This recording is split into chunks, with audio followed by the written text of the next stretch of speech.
Jabalpur Gita colony में दिन दहाड़े लूट और हत्या, लुटेरे फरार। क्या अरे रात को तो अखबार रहने दीजिए। सुबह कभी कभी अखबार पढ़ लिया करो। हमारे कॉलोनी में जो पिछले महीने लूट हुई थी ना, वो लुटेरे फरार है, पकड़े नहीं गए अब तक। वो पकड़े जाएंगे, आप खाना खा लीजिए। चलो। भोला, रोटी लेके आना।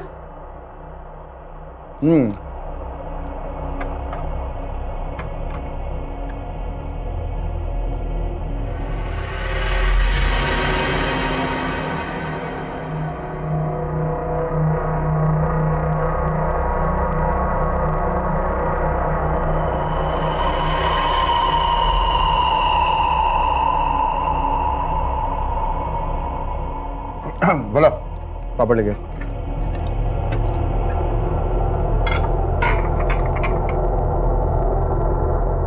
टीना, चलो बेटा सोने, कल स्कूल है ना। Good night टिंटनी।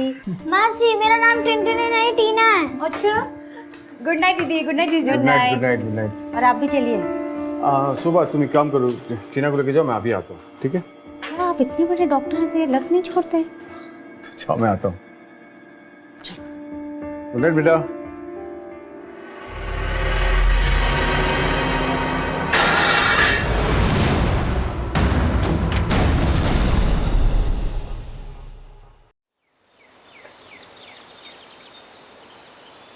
टीना, अरे क्या गाना सुन रही है? चल जल्दी से तैयार हो जा, लड़के वाले आते ही होंगे।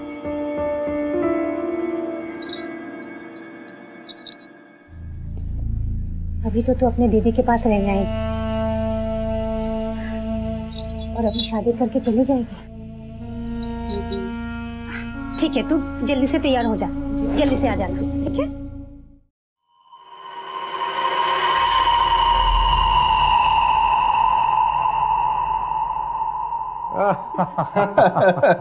अरे गुप्ता जी, आप भी ना। अरे लीजिए ना। Thank you, thank you. Doctor साहब, हमें आपकी हिना बहुत पसंद आई है।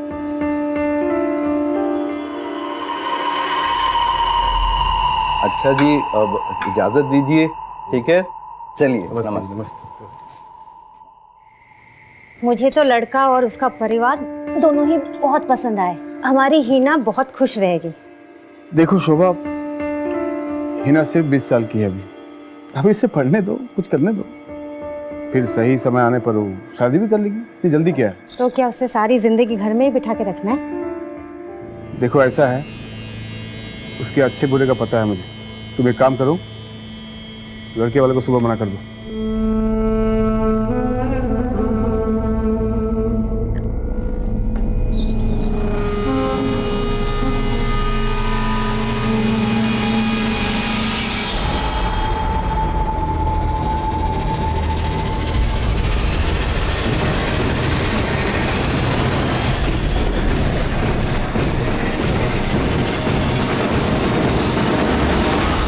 हाँ प्रमोद, एक काम करो, तुम पेशेंट को आईसीयू शिफ्ट करो, मैं पहुंच रहा हूँ। नहीं, नथिंग टू वरी, मैं पहुंच रहा हूँ, ठीक है? शोभा, इधर आओ। अरे आओ बाबा, आओ। ओहो बाप रे, इतना गुस्सा? हाँ, और आज भी तुम्हारा मूड खराब लगता है। एक काम करो, हंस दो। अरे हंस भी दो, हंस दो, हंस दो। क्या कर रहे हैं आप? देखो कितनी खूबसूरत लग रही हो हंसते हंसते रहना चाहिए। हाँ, आई एम सॉरी। चलिए मैं नाश्ता लगवाती हूँ, आप जल्दी रेडी होके आ जाइए। ठीक, ऐसे हंसते रहना। So everyone is ready for breakfast. Morning. हाँ थैंक यू पापा, आपने बहुत अच्छा काम किया मैंगो लाकर। बेटा, मैं तो हमेशा अच्छा काम करता हूँ, अब देखता हूँ कि तुम लोग कितना अच्छा काम करती हो। है ना? मैंने जो तुम्हें बताया था वो किया तुमने? क्या? अरे बिजली डिपार्टमेंट में कंप्लेंट की? हाँ, मैंने वहाँ फोन कर दिया, वो आजकल में आ जाएंगे। और टीनो, तुम्हारा काम? आपको सबसे ज्यादा प्यार करना। शैतान कहीं की, अच्छे मार्क्स भी लाना, समझी? हाँ भाई भोला, तेरा काम? मेरा काम? हाँ, मेरा काम तो आपको अच्छा नाश्ता देना है, आपका ख्याल रखना है। और क्या? और टीना को उसके कराटे क्लास में ड्रॉप कर देना और आते हुए ना सब्जी लेके आना। जी। भोला भैया, आपको पता है मैं कराटे क्लास की बड़ी चैंपियन हूँ अच्छा, और मुझे ना बहुत प्यार करता है और मुझे बहुत मजा आता है। तो आज कैसे जाएंगे? आज हाँ? पता नहीं वो। अरे राबिया, वॉच भूल गया।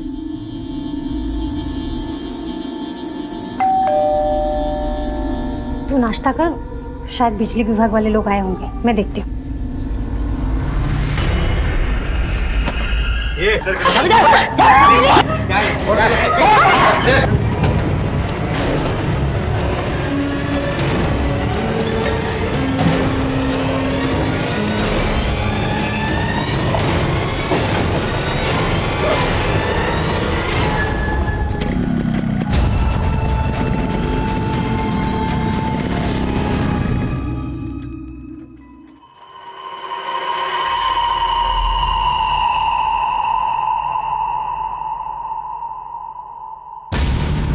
दरवाजा बाहर से किसने बंद कर दिया? दीदी, साहब, साहब, दीदी,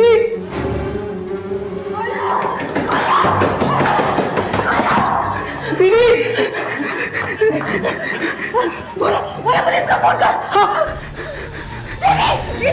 hello, hello police station, hello, हाँ,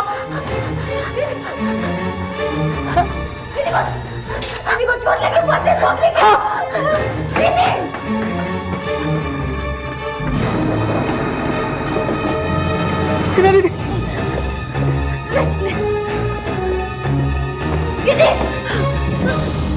एक घर जहां हर तरफ हंसी और मुस्कान खिल रही थी, वहीं कई राज भी पल रहे थे।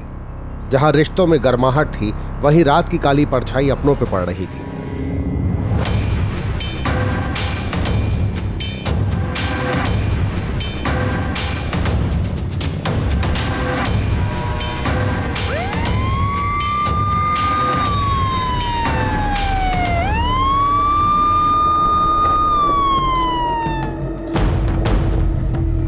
सर, ये डॉक्टर अमित कुलश्रेष्ठा जबलपुर के बहुत बड़े डॉक्टर थे।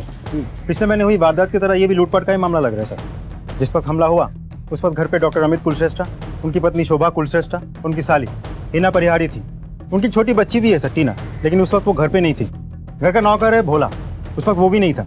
घटना घटने के बाद भोला घर के अंदर आया, ये सब कुछ देखा और उसने ही हमें कॉल किया था। सर, घर वालों का कहना है कि दो लोग जबरदस्ती आए, घर में घुसे और डॉक्टर अमित पर हमला किया। 2.5 लाख रुपए कैश लिए, गहने लिए और फरार हो गए।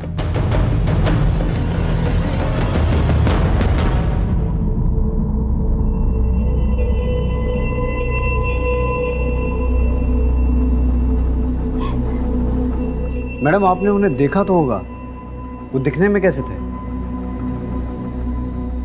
दीदी, दीदी,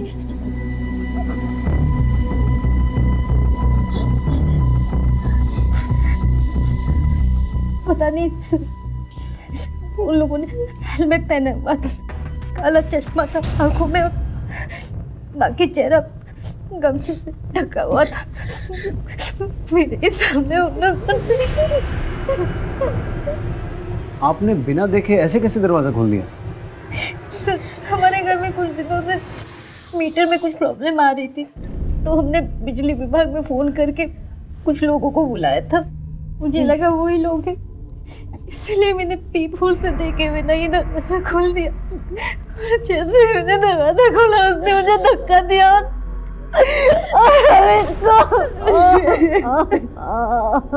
दीदी,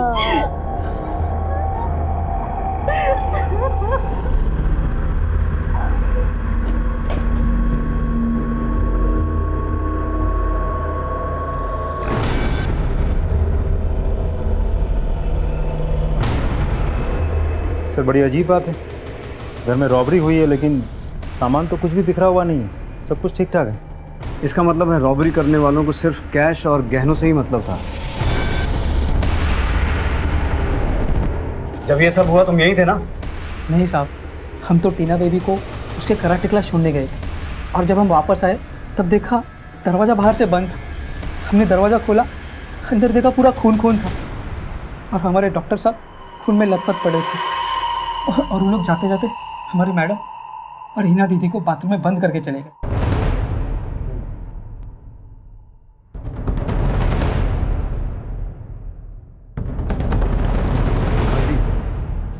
सिर्फ लूट के लिए इनकी बॉडी पर इतने वार क्यों किए गए? सर वार भी तो नौसिखिए तरीके से किया गया है। उनकी साली का कहना है कि चाकू को ऐसे ऊपर से पकड़ के 13 से 14 वार किए गए थे। लेकिन मारने के लिए तो 3-4 वार काफ़ी होता है। Right sir. मुझे ये मामला दुश्मनी या नफरत का लगता है, या फिर जिस किसी ने इस लूट को अंजाम दिया है उसकी ये पहली लूट थी। एनीवेज, पोस्टमार्टम रिपोर्ट से काफ़ी कुछ क्लियर हो जाएगा। आओ।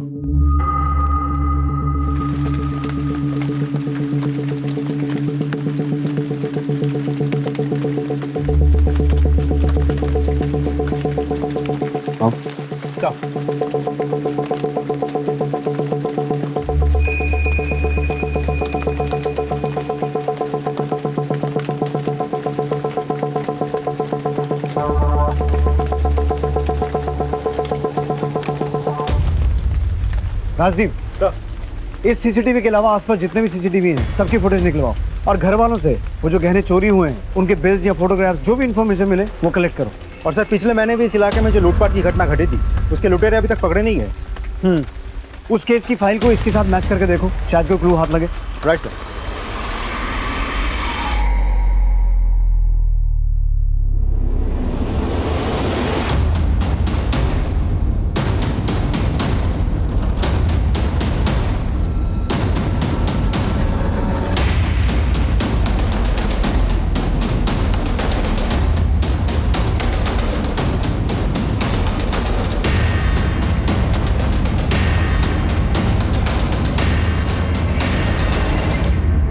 राजदीप सर, इस बाइक के नंबर से पता लगाओ ये बाइक किसके नाम पर रजिस्टर्ड है,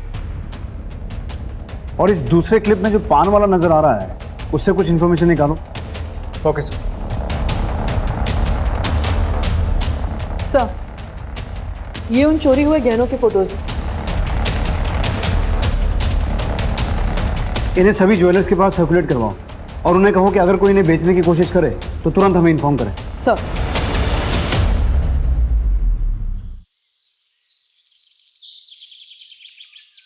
सर उस पान वाले ने जो डिस्क्रिप्शन दिया था उसके हिसाब से हमने ये स्केच बनवाया।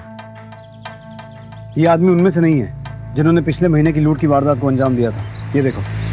हाँ सर, ये तो अलग आदमी है। और इसकी हाइट लगभग 5'8", 5'9" के आसपास होनी चाहिए, जबकि पिछली लूट में शामिल इन लोगों की हाइट 5'5" के करीब थी। तो सर ऐसा भी तो हो सकता है कि उसी ग्रुप के बाकी के लोग हों। हो सकता है। इसे सभी पुलिस स्टेशन में सर्कुलेट करवाओ। जी सर।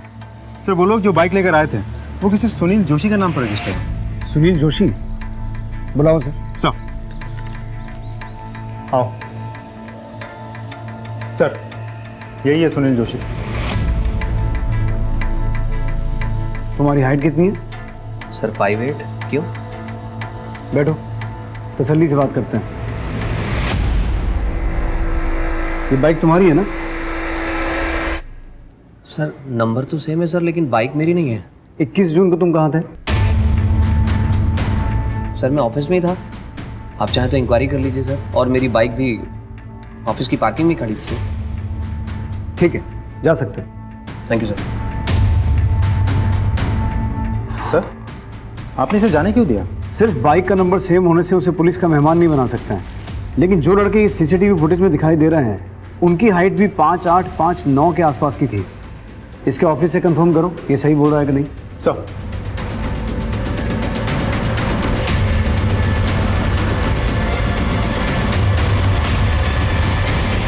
सर मैंने चेक किया, सुनील सही कह रहा है। वो ऑफिस में ही था और उसकी बाइक भी पार्किंग एरिया में ही थी। यानी कि वो जो कोई भी है ये बात अच्छी तरह से जानता था कि डॉक्टर अमित के घर में कैश और ज्वेलरी है, और घर वालों ने बिजली विभाग में शिकायत की हुई है। कहीं ये काम किसी जान पहचान वाले का तो नहीं है?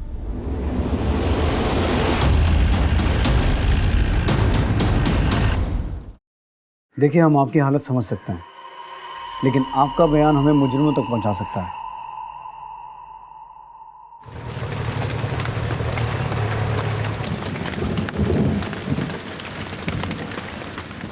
इसलिए हमारा चाची,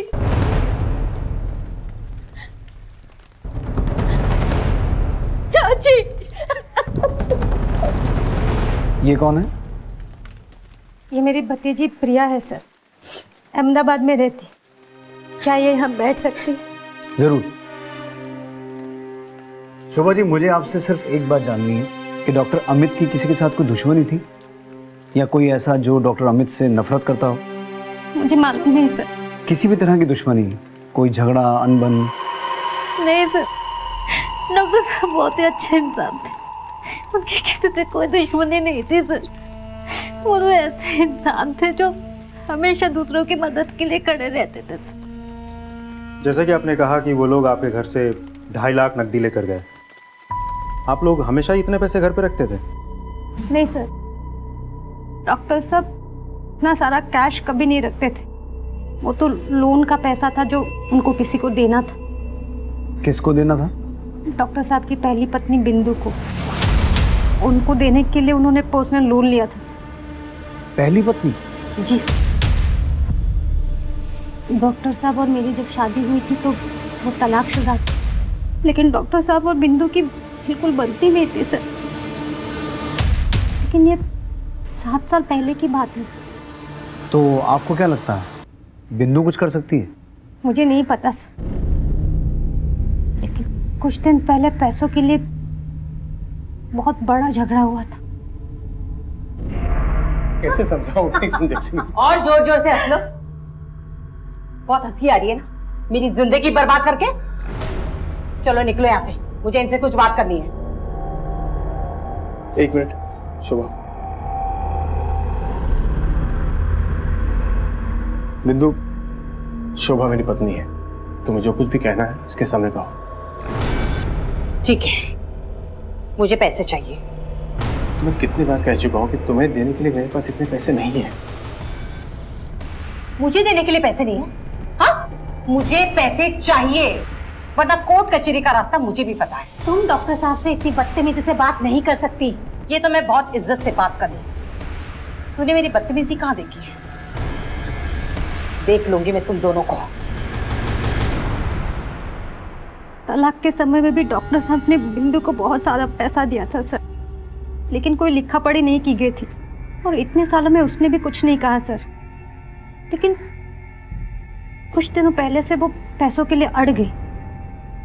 वो ब्लैकमेल करने लगी, धमकियां देने लगी सर। एक नंबर की कमी नहीं है वो शोभा। मेरा घर तोड़ दिया, मेरी जिंदगी बर्बाद कर दी उसने। झूठ तो बोलेगी ना। डिवोर्स लेते वक्त मैंने कुछ नहीं मांगा, पर आज मुझे जब पैसों की जरूरत आन पड़ी तो मैंने डॉक्टर साहब से पैसे मांगे और उन्होंने मुझसे वादा भी किया कि वो मुझे पैसे देंगे। लेकिन एकदम से पैसों की ऐसी क्या जरूरत आन पड़ी थी आपको? वो मैं खुद का बिजनेस करना चाहती थी, इसलिए मुझे पैसे चाहिए थे। वैसे पूछ सकता हूँ कि आप दोनों का तलाक क्यों हुआ था? मरे हुए लोगों के लिए गलत नहीं कहते, लेकिन डॉक्टर साहब एक नंबर के गंदे आदमी थे। ऐसा भी क्या किया था उन्होंने? डॉक्टर साहब ने मेरी जिंदगी तो बर्बाद कर दी, लेकिन अपनी भतीजी प्रिया को भी नहीं छोड़ा। अस्पताल, घर, सब जगह मुंह मारते थे वो। सिर्फ बिंदु डॉक्टर अमित के बारे में ऐसा क्यों बोल रही है? राजदीप, तुम हॉस्पिटल जाओ और ये पता लगाओ कि डॉक्टर अमित का कैरेक्टर था कैसा। तब तक हम प्रिया से मिल के आते हैं। बिंदु के बयान से पुलिस एकदम सख्ते में आ गई। डॉक्टर अमित की छवि अभी तक बहुत ही साफ सुथरी थी, लेकिन बिंदु का यह कहना था कि डॉक्टर अमित एक अय्याश आदमी था जिन्होंने अपनी भतीजी प्रिया के साथ दुष्कर्म किए थे। तो क्या था डॉक्टर अमित का सच? अच्छा, लो दूध पी लो।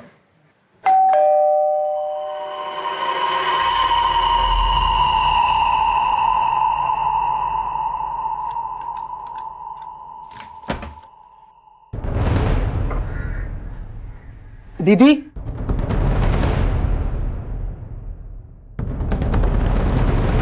ये डॉक्टर अमित कैसे इंसान थे? उनके साथ कभी भी किसी का कोई गलत संबंध रहा हो या उन्होंने अपने पद का कभी गलत फायदा उठाने की कोशिश की हो? नहीं सर, डॉक्टर साहब तो बहुत अच्छे इंसान थे।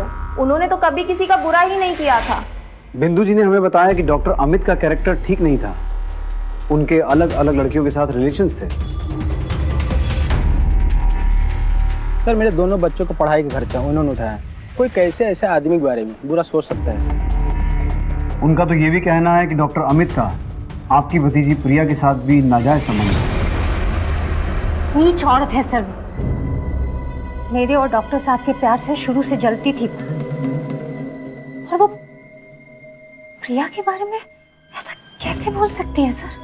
11 साल की थी जब डॉक्टर साहब ने उसे घर लाया और अपनी बेटी की तरह पाला है सर। जब प्रिया के माँ बाप की मौत हो गई तो डॉक्टर साहब ने प्रिया को सहारा दिया, लेकिन कुछ लोगों को हर रिश्ते में गंदगी ही नजर आती है। और हॉस्पिटल में डॉक्टर साहब का कहीं किसी के साथ कुछ नहीं चल रहा है सर। आप इतने दावे के साथ कैसे कह सकती हैं? आपको क्या पता कि डॉक्टर अमित हॉस्पिटल में कैसे थे? क्योंकि मैंने 5 साल डॉक्टर साहब के हॉस्पिटल में काम किया है एज ए हेड नर्स। मुझे आपकी भतीजी प्रिया से मिलना है। छी, कितनी कमीनी औरत है वो। मेरे और मेरे चाचा जी के लिए ऐसे कैसे कह सकती है वो? एक अनाथ को एक बाप की तरह प्यार किया था उन्होंने, और कोई कुछ भी कहे, आपको शर्म नहीं आई मुझसे इस तरीके के सवाल करते हुए? क्या पुलिस वाले किसी से कुछ भी सवाल करेंगे? देखिए, मुझे कुछ नहीं सुनना, निकल जाइए आप लोग यहाँ से।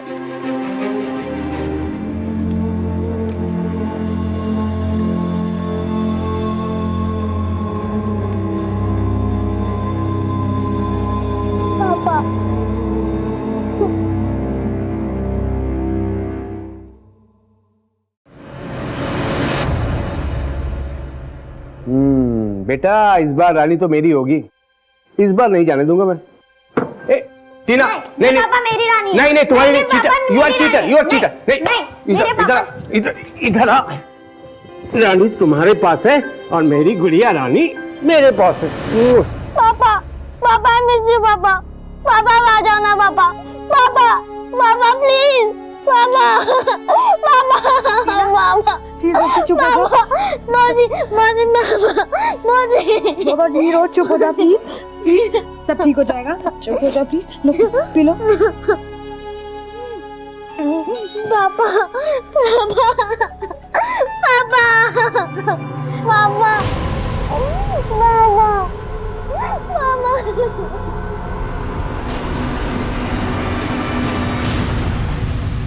राजदीप सर, पिछले महीने जो लूट हुई थी उसकी कोई इन्फॉर्मेशन हाथ लगी है? सर, हम पूरी कोशिश कर रहे हैं।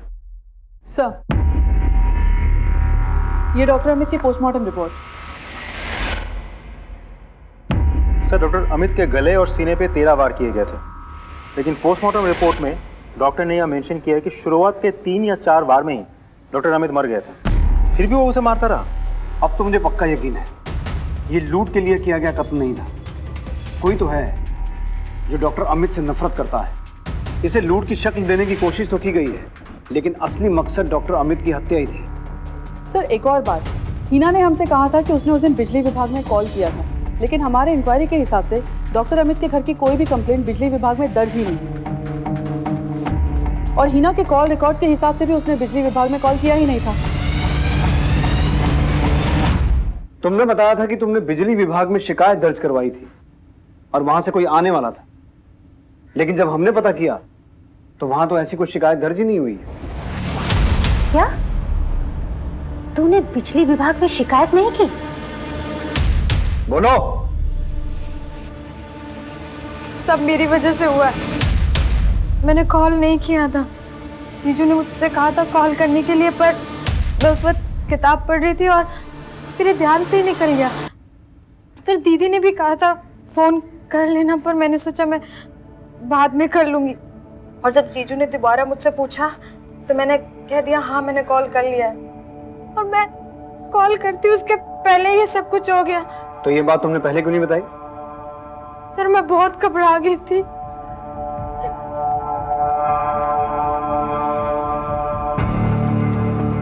सर, आपको हिना के बात पर यकीन है? जेन्युइन मिस्टेक थी। कई बार लोग बाग काम को टाल देते हैं, लेकिन जिस किसी ने किया है वो ये बात अच्छे तरीके से जानता था कि डॉक्टर अमित ने बिजली डिपार्टमेंट के लोगों को घर बुलाया है, और वो ये भी जानता था कि डॉक्टर अमित को लोन के पैसे मिलने वाले थे। वो या तो कोई करीबी है या किसी करीबी के संपर्क में है, क्योंकि वो इस घर की पूरी ज्योग्राफी जानता था। हाँ राजदीप सर, हमें जो सुनील जोशी मिला था, जिसके बाइक के नंबर उन लोगों ने यूज किया था, एक्चुअली वो सुनील जोशी डॉक्टर अमित की पहली बीवी बिंदु के टच में है। तो फिर सुनील और बिंदु दोनों को पुलिस स्टेशन बुलाओ। सर हाँ, हम जानते हैं एक दूसरे को। तो तुम दोनों सिर्फ एक दूसरे को जानते नहीं हो, तुम्हारा अफेयर चल रहा है। क्या बकवास है ये? कोई सबूत है आपके पास? ये तुम दोनों के कॉल रिकॉर्ड्स, कैसे रात रात भर तुम दोनों एक दूसरे से बातें करते हो, और जिस रात बातें नहीं कर रहे होते हो उस रात तुम दोनों का मोबाइल एक ही एरिया में एक्टिव होता है। इसके अलावा और भी सबूत ला के दे सकते हैं। हाँ, हमारा अफेयर चल रहा है। मेरा डिवोर्स हो चुका है, सो मैं कुछ भी कर सकती हूँ, लेकिन डॉक्टर साहब के कदम से हमारा क्या लेना देना? लेना देना है बाइक का सेम नंबर होना, डॉक्टर अमित के घर में 2.5 लाख रुपए कैश का होना, और वो पैसा आपको चाहिए था। साथ ही साथ लाखों की ज्वेलरी की लूट हुई है, और जिस तरीके से डॉक्टर अमित का कत्ल हुआ है ना, वो बदले की भावना की ओर इशारा करता है। और आप तो डॉक्टर अमित से काफी नफरत करती थी ना, और वो पैसा आपको अपने बिजनेस के लिए नहीं, सुनील के बिजनेस के लिए चाहिए था। इसलिए जैसे ही आपको पता चला कि डॉक्टर अमित के घर में लोन का पैसा आ गया है, आपने दिन दहाड़े उनके घर में घुसकर उनका कत्ल किया, और साथ ही साथ वो कैश और वो ज्वेलरी लूट ली। डॉक्टर अमित को मैं क्यों मारूंगी जब वो खुशी से मुझे पैसे देने के लिए तैयार थे? बिंदु जी, ये भी तो हो सकता है कि उन्होंने आपको टालने के लिए पहले हाँ बोल दी हो और बाद में उनका मन बदल गया, और जब आपको ये बात पता चली तो आपने गुस्से में आकर ना सिर्फ उनका कत्ल किया बल्कि वो कैश और ज्वेलरी लेकर वहां से फरार हो गए। मैंने ऐसा कुछ नहीं किया, और ये बकवास अपने पास रखी, समझे? इंस्पेक्टर साहब, आप बिना किसी सबूत के इन्हें हाथ नहीं लगा सकते। हम क्या क्या कर सकते हैं आपको अंदाजा भी नहीं है। ठीक है, पहले सबूत लेके आइए, बाद में जो करना है वो कीजिए। चलिए। सर, जब आपको पहले से डाउट था कि सुनील और बिंदु ने ये सब कुछ किया होगा, तो आपने उन्हें जाने क्यों दिया? सर, रिमांड में लेते सारा सच उगल देता। राजदीप, तुमने कभी शतरंज खेली है? जी सर। शतरंज के खेल में अक्सर हमारी नज़र वजीर, घोड़े, हाथी और ऊंट पर होती है, लेकिन अगर सामने वाला खिलाड़ी शातिर है तो वो इसी बात का फायदा उठाकर अपने प्यादों से ही चेकमेट दे देता है। तो मेरी नज़र उस वजीर पर नहीं बल्कि उन प्यादों पर है जिन्होंने बिसात बिछाई है। समझा सर। जिस किसी ने डॉक्टर अमित का मर्डर किया है वो सुनील और बिंदु के संबंध के बारे में बहुत अच्छे से जानता था। उसने बड़ी चालाकी से सुनील की बाइक को वजीर बनाकर हमारे सामने खड़ा किया और पीछे से अपनी चाल चल गया। डॉक्टर अमित के घर लोन के पैसे रखे हुए थे, उनके घर बिजली विभाग से लोग आने वाले थे। ये सब कुछ इत्तेफाक नहीं हो सकता, ये एक जाल है जो बड़ी चालाकी से बुना गया है। सर मैंने चोरी की ज्वेलरी की सारी पिक्चर्स सारे सुनार में डिस्ट्रीब्यूट कर दी थी, इनकेस कोई उसे बेचने आए। तो आज जबलपुर के बाहर के एक शॉप से मुझे कॉल आया है, कल कोई वहाँ इस इयरिंग सेट को बेचने गया था। वो सुनार ने इन बालियों को पहचान लिया और उसने उस आदमी से ये कहा कि वो चोरी का सामान अपने शॉप में नहीं खरीदता क्योंकि वहाँ पे सीसीटीवी कैमराज लगे हैं। और उस सुनार ने उस आदमी को आज शाम को अपने घर के बाहर बुलाया है। Very good.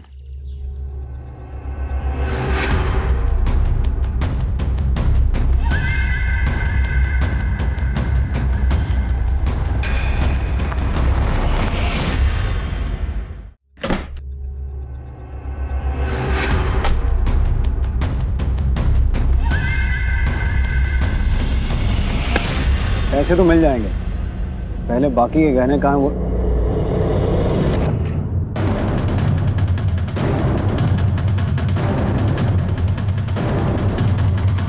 तो मैंने कुछ नहीं किया। बोल, सच बोल। हाँ, बता रहा हूँ साहब, उस दिन जब कांड हुआ तो हिना दीदी ने कहा hello hello police station, hello. हाँ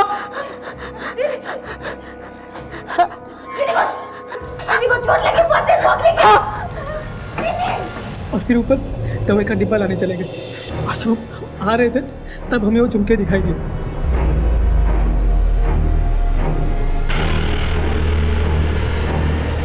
साहब, हमें ये झुमके भीम साहब के कमरे में मिले। हमने 3-4 दिन इंतजार, जब लगा पुलिस को पता नहीं चलेगा तो ये शहर के बाहर लेके आए बेचने के लिए। साहब, हमारी माँ को गांव में पैसों की बहुत ज़रूरत थी साहब। डॉक्टर अमित को तूने ही मारा है? नहीं साहब, हमने नहीं मारा है उनको साहब। अगर तूने नहीं मारा तो उस घर में ऐसा कौन है दूसरा जिसे उस घर की हिस्ट्री ज्योग्राफी से पता है? साहब, वो हिना दीदी का एक दोस्त है, बॉयफ्रेंड साहब, वो घर में छुप के आता था साहब, उसी ने मारा होगा।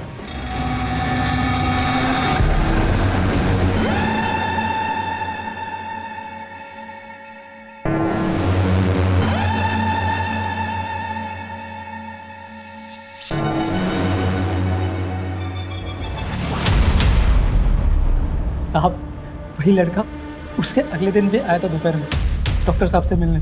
कहाँ? अस्पताल में। सर मैं हिना से प्यार करता हूँ और हिना भी मुझसे प्यार करती है। हम दोनों एक दूसरे से शादी करना चाहते हैं। तेरी औकात नहीं है हिना से प्यार करने की, समझा? निकल निकल।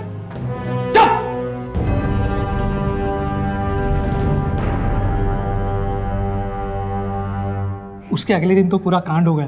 लेकिन हॉस्पिटल में तो हमें इस झगड़े के बारे में किसी ने कुछ नहीं बताया। साहब जब ये झगड़ा हुआ तब डॉक्टर साहब के केबिन में मेरे सिवा और कोई नहीं था। तो तू अभी तक चुप क्यों बैठा था? साहब हमें तो लगा डाका पड़ा है, पर आप लोग हमें उठा लाए, इसीलिए जो जो देखा सब बता दिया साहब। जरा इस हिना की कॉल रिकॉर्ड चेक करो। साहब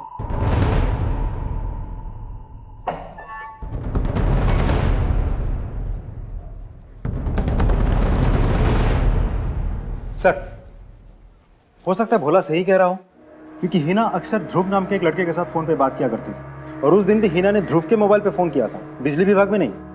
और जिस दिन डॉक्टर अमित के घर पे हमला हुआ उस दिन इस ध्रुव के मोबाइल के लोकेशन डॉक्टर अमित के घर का ही है।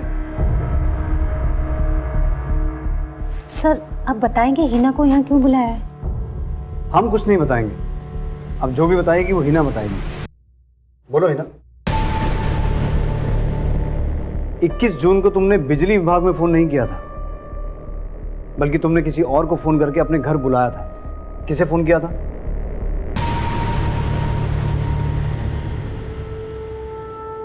बोलो हिना। सर मुझे नहीं पता आप क्या कह रहे हैं। ओ तो हमें ही बताना पड़ेगा। राजदीप सर प्लीज बताइए ना क्या बात है, हमें कुछ समझ में नहीं आ रहा है। सब पता चल जाएगा।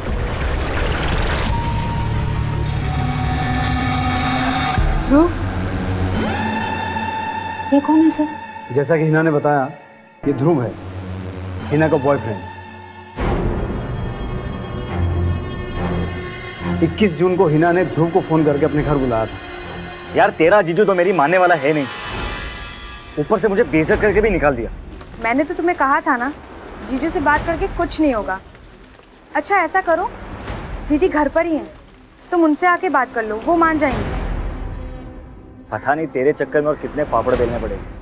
थी वो मैंने ध्रुव को घर पे बुलाने के लिए कॉल किया था, आपसे मिलवाने के लिए, पर मुझे पता नहीं था कि उस दिन सेकंड सैटरडे जीजू हॉस्पिटल लेट जाएंगे और ये सब हो गया।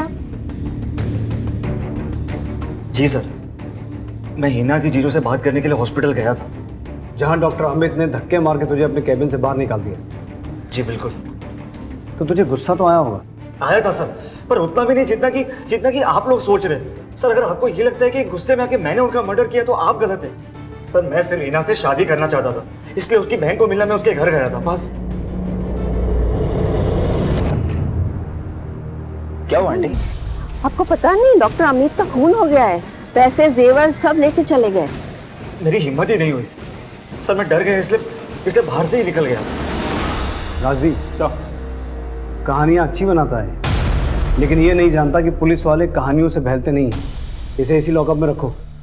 सर प्लीज मेरी बात सुनिए, मैंने कुछ नहीं किया सर। पुलिस को भोला, बिंदु, सुनील और ध्रुव पे शक था। मामला लूट और खून का था, लेकिन पुलिस को बार बार यही लग रहा था कि यह कहानी कुछ और ही है। पुलिस को शक तो था, लेकिन वो पक्के तौर पर यह नहीं कह सकती थी कि कत्ल में इन चारों में से किसी एक का हाथ है या फिर कोई और है जिसने डॉक्टर अमित को मारा था। इस बीच में पुलिस के पास एक खबर आई।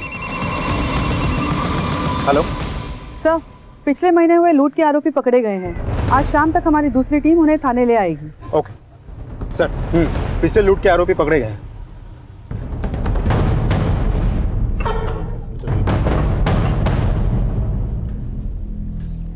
21 जून की दोपहर गीता कॉलोनी जबलपुर में एक डाका डाला गया था, ठीक उसी तरीके से जैसा तुमने 1 महीने पहले डाला था।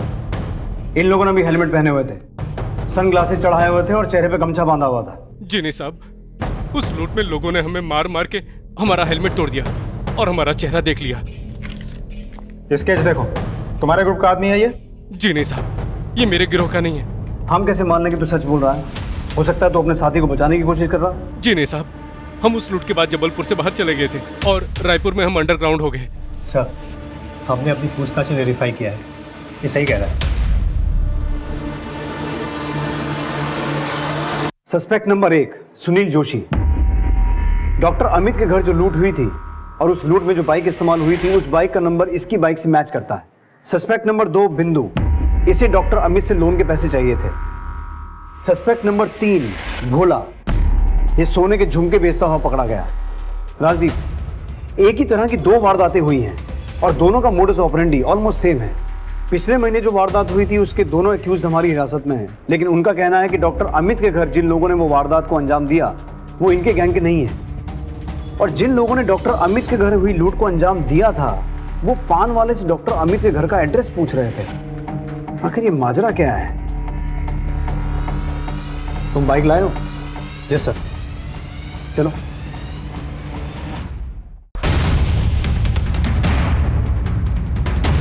डॉक्टर अमित कुलश्रेष्ठ का घर कौन सा है? अच्छा, कुछ सुनाई नहीं दे रहे सर।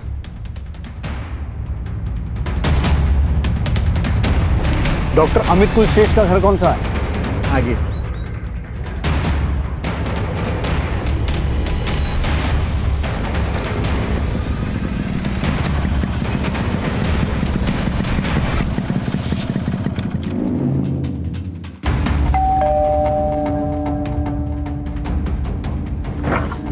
कौन है तुम लोग?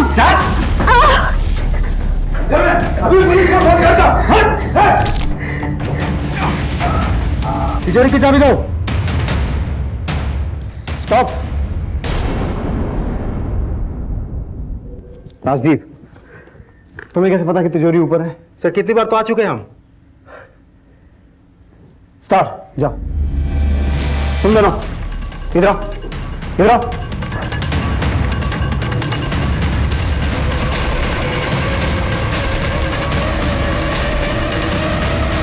स्टॉप।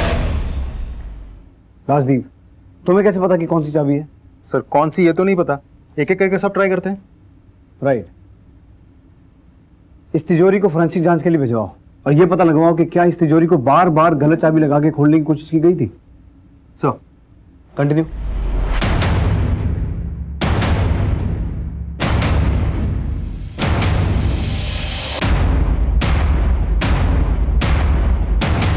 अभी तक सारी चाबियां तो लगा ली होंगी ना? Yes sir. Count 3 and come down. Sir चलो। 1 2 3। स्टार्ट। तुम अंदर चलो, अंदर चलो दोनों। मैं नहीं जाऊंगी। अंदर जाओ। मैं नहीं जाऊंगी। चलो। Stop. Sorry to bother you, लेकिन ये रिक्रिएशन हमारे लिए बहुत जरूरी था। Thank you. आ जाओ।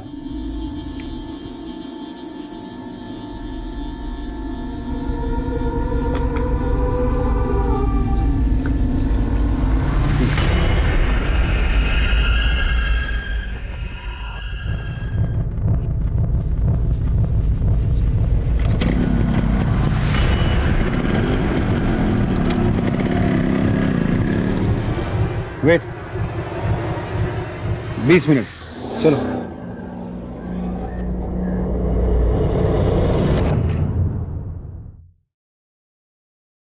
सर तिजोरी की फॉरेंसिक रिपोर्ट आ गई है। आपका शक सही था, तिजोरी में चाबी जबरदस्ती घुसाई नहीं गई थी। मतलब उन लुटेरों को पता था कि सही चाबी कौन सी है। हमारी एक्सरसाइज के हिसाब से हमें उस वारदात को अंजाम देने में 20 मिनट लगे थे, जबकि सीसीटीवी फुटेज के हिसाब से लुटेरे 13 मिनट में अपना काम करके वहां से निकल गए थे। राजदीप, हमने इन सब से बात की। बिंदु और सुनील का कहना है कि उन्हें घर के अंदर का कुछ नहीं पता था। वही ध्रुव का भी कहना है कि उसे घर के अंदर की पूरी जानकारी नहीं थी। हालांकि मुझे इसकी बात पर पूरा यकीन नहीं है। अब बचे ये चारों जो घर से अच्छी तरह से वाकिफ थे। ये कांड इनमें से किसी ने किया है या करवाया है। Good news sir. सर ये रहे शोभा और प्रिया के कॉल रिकॉर्ड्स। शोभा लगातार प्रिया के टच में थी, लेकिन मर्डर के 2 दिन पहले से प्रिया का फोन बंद था। लेकिन इस नंबर से शोभा को लगातार कॉल्स आ रहे थे। ये नंबर यहीं जबलपुर में बेड़ा घाट के पास एक होटल का है। और सर 3 दिन बाद प्रिया का फोन यहाँ जबलपुर में ऑन हुआ। Very interesting. चलो होटल।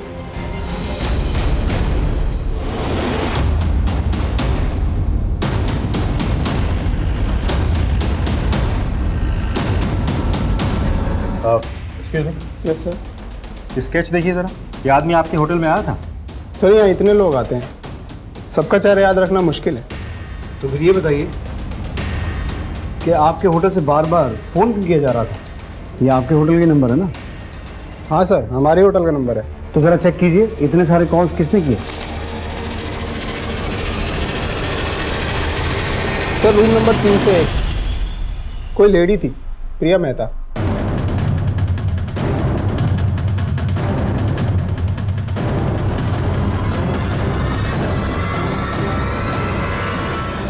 अब शुरू करो, मुझे ये कहानी शुरू से सुननी है। सर, अमित एक नंबर का अय्याश आदमी था। शादी से पहले जब अस्पताल में एक 16-17 साल की लड़की 3 बार अबॉर्शन के लिए आई थी, लेकिन शादी के बाद मुझे पता चला कि वो लड़की कोई और नहीं, उस नीच आदमी की सगी भतीजी थी, प्रिया। जब मैं 11 साल की थी तो मेरे माँ बाप गुजर गए थे और चाचा जी मुझे अपने साथ लेकर आ गए। पहले हम कहीं और रहते थे, बिंदु चाची जी के साथ, और वहां पे चाचा जी ने मेरे साथ रेप किया। शादी के बाद मुझे उसकी हैवानियत के बारे में पता चला। वो प्रिया के साथ लगातार बलात्कार करता है। तो आप लोगों ने डॉक्टर अमित की शिकायत पुलिस से क्यों नहीं की? वो बहुत बड़ा आदमी था सर, पुलिस को बताती तो क्या होता। प्रिया की बदनामी, उससे शादी कौन करता, इसीलिए मैंने जल्दी से प्रिया की शादी करवा दी। लेकिन उसके बाद मेरी मम्मी पापा ने कहा कि हीना को मैं अपने साथ रखूँ, उसको पढ़ाऊँ। मैं हीना को उस दरिंदे से बचाना चाहती थी, इसीलिए मैंने उसे हॉस्टल में डाल दिया। लेकिन इस कमीने ने मेरे माँ बाप से बात करके हीना को घर ले आए। मुझे पता चल गया था कि उसकी गंदी नज़र हीना पर भी है। और